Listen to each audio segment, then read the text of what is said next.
Hi friends, welcome to another video. Gujarat ஸ்டேட்டில் ராஜ்கோட் சிட்டியில் வந்து பார்த்தீங்கன்னா 4 பேர் வந்து துடித்து இறந்து போயிருக்காங்க. ஸோ எப்படி இந்த துயரமான சம்பவம் நடந்துச்சு அப்படிங்கிறத இந்த வீடியோவில் நம்ம வந்து பார்க்க போகிறோம். இதான் ஃபஸ்ட் டைம் நம்ம சேனலுக்கு வரீங்கன்னா என் பேர் தான் பால். நீங்கள் பார்த்துட்டு இருக்கிறது வந்து பால்ஸ் ஆஃப் யூடியூப் சேனல். நம்ம சேனல் வந்து பார்த்தீங்கன்னா நிறைய இன்ஃபர்மேட்டிவ் சோஷியல் கான்டென்ட்ஸ் வந்து போட்டுட்ருக்கோம். And also cricket, automobile latest அப்டேட்ஸுமே வந்து நம்ம சேனலில் வந்துட்டு இருக்கு. ஸோ மறக்காமல் வந்து பால்ஸ் ஆப் சப்ஸ்கிரைப் பண்ணிக்கோங்க. அண்ட் ஆல்சோ நம்மளோட official Instagram page balls of அஃபிஷியலுக்குமே வந்து ஃபாலோ பண்ணிக்கோங்க. ஸோ வாங்க வீடியோக்குள்ளே போகலாம்.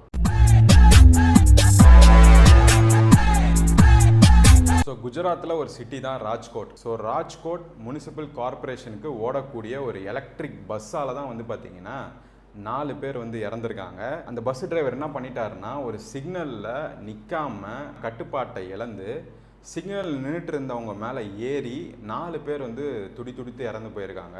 அந்த ஃபுட்டேஜ் தான் நீங்கள் வந்து பார்த்துட்ருக்கீங்க. 150 ஃபீட் ரோடு இந்திரா நகர் அப்படின்னு சொல்லக்கூடிய அந்த இடத்துல வந்து பார்த்தீங்கன்னா ஒரு சிக்னல் இருக்குது. அந்த சிக்னலில் ஒரு பஸ் வந்து நிற்கணும் ஆக்சுவலாக, ஆனால் நிற்கலை. பட் அது நிற்காமல் என்ன பண்ணுதுன்னு பார்த்தீங்கன்னா வாகன ஓட்டிகளை இடித்து தள்ளிட்டு அந்த பஸ் வந்து போயிட்டுருக்கு. அதை தான் நீங்கள் வந்து பார்த்தீங்க.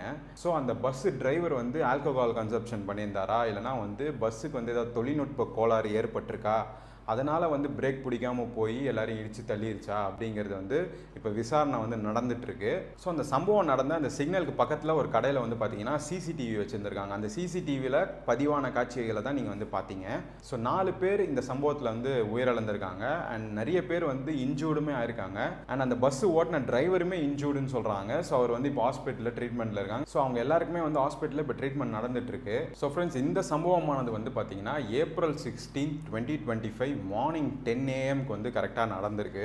என்னதான் ராஜ்கோட் முனிசிபல் கார்பரேஷனுக்கு அந்த எலக்ட்ரிக் பஸ் வந்து ஓடிட்டு இருந்தாலும் அதை ஓட்டக்கூடிய டிரைவர்ஸ் வந்து பார்த்தீங்கன்னா ஒரு பிரைவேட் ஏஜென்சிலேருந்து தான் வந்து ரெக்ரூட் பண்ணி டிரைவர்ஸாக வந்து அப்பாயின்மெண்ட் பண்ணுறாங்களாம். ஸோ வந்து வண்டி ஓட்டினவர் வந்து ஒரு ப்ராப்பரான கவர்மெண்ட் ஸ்டாஃப் கிடையாது.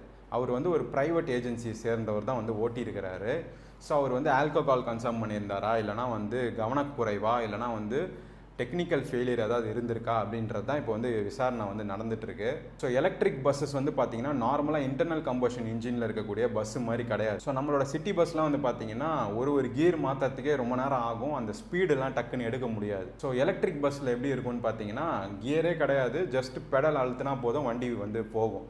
ஸோ அந்த மாதிரி வந்து ஏதோ ஒரு தொழில்நுட்ப கோளாறோ இல்லைனா வந்து கவனக்குறைவோ ஏதோ ஒன்று நடந்திருக்கு. ஸோ இந்த ஒரு துயரமான சம்பவத்தில் பார்த்தீங்கன்னா ஒரு 7 வயசு சிறுவனுக்குமே வந்து இன்ஜோர்ட் ஆகிருக்கு அப்படிங்கிற மாதிரி சொல்லியிருக்காங்க.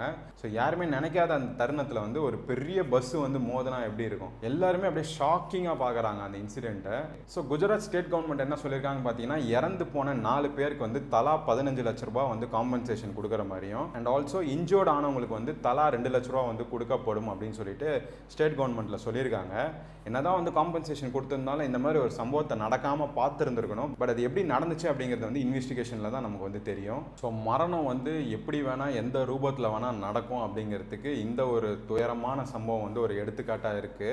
ரெஸ்பெக்டிவ் டிபார்ட்மெண்ட்ஸ் வந்து டிரைவர்ஸை வந்து கரெக்டாக மானிட்டர் பண்ணியிருக்கலாம். வெஹிக்கிள் வந்து கரெக்டாக இருக்கா, பழுது அடைஞ்சிருக்கா அப்படின்னு சொல்லிட்டு அதை மானிட்டர் பண்ணியிருந்தா கூட இந்த நம்ம தடுத்துருக்கலாம் அதை. ஸோ இந்த ஒரு துயரமான சம்பவத்தை பற்றி நீங்கள் என்ன நினைக்கிறீங்க அப்படிங்கிற உங்கள் கருத்தை வந்து கமெண்ட் செக்ஷனில் சொல்லுங்கள். ஸோ பார்த்துட்டு இருக்க யாராவது வந்து எலக்ட்ரிக் பஸ்ஸில் ட்ராவல் பண்ணியிருக்கீங்களா, அதோட ஆக்சலரேஷன் எப்படி இருக்கும், அவங்க எப்படி ஓட்டுறாங்க, உங்களுக்கு அது வந்து கம்ஃபர்ட்டாக இருக்கா அப்படிங்கிற உங்கள் கருத்தை வந்து கமெண்ட் செக்ஷனில் தெரியப்படுத்துங்க. And for more such videos subscribe to pals up and follow our official Instagram page. I'll see you guys in the next video. Bye.